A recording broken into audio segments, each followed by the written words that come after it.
Le président Abdelmadjid Tebboune, qui a décollé hier de l'Algérie vers l'Italie pour une visite de travail, n'a pas manqué de tacler le ministre français de l'Intérieur Gérald Darmanin. Tous les détails sont dans la suite de cet article du 26 mai 2022. Évoquant la question migratoire au cours de sa visite de travail en Italie, le président de l'Algérie Abdelmadjid Tebboune a taclé le ministre français de l'Intérieur, Gérald Darmanin. C'est lors d'une rencontre avec des membres de la diaspora algérienne installée en Italie, que le président a lancé des allusions à peine voilées au ministre français. Les propos du président sont venus après que le sujet de l'immigration clandestine ait été abordé. Tebboune a d'abord assuré que l'Algérie déploie tous les efforts pour protéger les frontières et le littoral, et lutte activement contre le phénomène d'immigration clandestine et toutes les bandes organisées qui recrutent des candidats pour l'immigration afin de ramasser des sous. Par la suite, le président algérien a clairement taclé Gérald Darmanin. Ce dernier avait prétendu que la France avait accueilli 7000 migrants.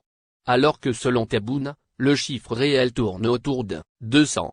Le président a ainsi déclaré que les propos du ministre français visaient à attenter à l'image de l'Algérie.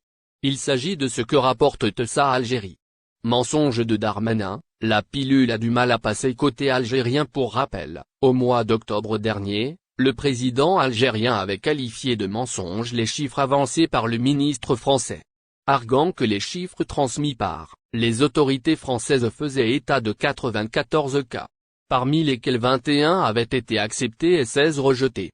Par ailleurs, selon Tebboune, la France cherchait à expulser des binationaux qui n'avaient aucune famille en Algérie. Les équipes de Gérald Darmanin avaient par la suite affirmé l'existence de 7730 obligations de quitter le territoire OCTF, à l'encontre de ressortissants algériens en France, ce qui a suscité la colère d'Alger. À cela s'est ajoutée la décision de la France de réduire le nombre de visas accordés aux Algériens, après que l'Algérie ait refusé de délivrer des laissez-passer pour reprendre leurs migrants expulsés de France. Après avoir lancé un pic au ministre français de l'Intérieur, Abdelmadjid Tebboune a réaffirmé les efforts fournis par l'Algérie pour améliorer la qualité de vie de ses citoyens, affirmant qu'au moment où les autres pays peinent à assurer le subsistance à leurs citoyens, l'Algérie distribue des... Le président de la République, Abdelmadjid Tebboune, a souligné l'importance de l'Algérie en tant que fournisseur majeur de gaz sur le marché italien. Le président a également noté que l'Algérie est le deuxième fournisseur de gaz du marché italien. Il a ajouté: nous cherchons à renforcer le partenariat avec l'Italie pour faire d'autres découvertes, augmenter les quantités qui lui sont destinées et devenir le distributeur de cette substance en Europe. Le président de la République a également déclaré que les deux pays continueront d'investir dans les industries militaires, maritimes et électroniques. Il a poursuivi: les institutions émergentes constituent également l'un des axes de coopération que l'Algérie aspire à réaliser avec l'Italie. En outre, il a révélé que la partie italienne a suggéré à la partie algérienne de bénéficier de l'accompagnement et du financement du Fonds italien pour les start-up, qui contient 3 milliards de dollars. Le président Tebboune salue la création de l'Union des Algériens résidant en Italie. Le président a également indiqué que l'Algérie peut bénéficier de l'expérience italienne en matière d'élimination de l'économie parallèle. Il a estimé qu'il existe des perspectives prometteuses pour le partenariat économique entre les deux pays, déclarant: il n'y a pas de barrière entre l'Algérie et l'Italie. Il a poursuivi: nous sommes d'accord dans plusieurs domaines et aspirons à renforcer le partenariat économique dans plusieurs domaines, tels que la construction navale et l'industrie aéronautique et les industries légères telles que les industries alimentaires et du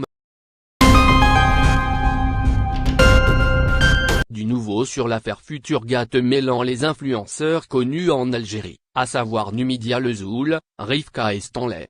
On relate pour vous toute l'information dans cette édition du jeudi 26 mai 2022. Poursuivre le cursus universitaire à l'étranger et découvrir de nouveaux horizons suscite l'intérêt de plusieurs étudiants. Douzaine s'emparant de la notoriété de certaines stars du web, l'entreprise fantôme Futurgate a usé de la confiance d'un bon nombre de jeunes. Alors, les autorités ont procédé à l'emprisonnement des influenceurs ayant fait promotion de la dite agence en Algérie, à savoir Numidia Lezoul, Rivka et Stanley. C'est en mi-janvier que le scandale a éclaté, ce qui a conduit à l'arrestation du propriétaire de l'entreprise. Celui-ci est accusé d'avoir vendu du rêve à 75 étudiants.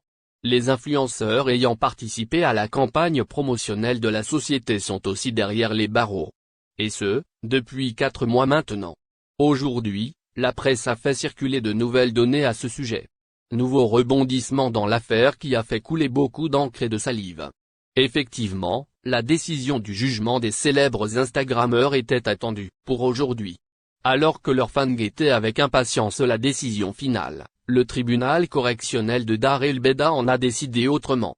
Des stars algériennes présentes au jugement des influenceurs. En effet, l'instance juridique chargée de l'affaire de l'escroquerie des étudiants des aides a reporté le jugement des influenceurs. Et ce, pour la 3e fois consécutive. Selon le média arabophone et Elaya TV, l'audience aura lieu dans 2 semaines.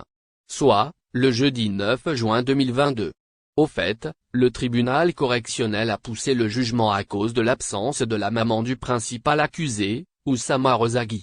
Celle-ci a été hospitalisée suite à son exposition à un malaise soudain. Il s'y est de souligner que l'audience des stars algériennes a vu la présence de plusieurs célébrités. Cela, afin d'apporter leur soutien les youtubeurs détenus. On évoque, notamment, Souila Malem, Ahmed Zitouni, ou Ansir Marwa Abouchoucha et Mina Laté.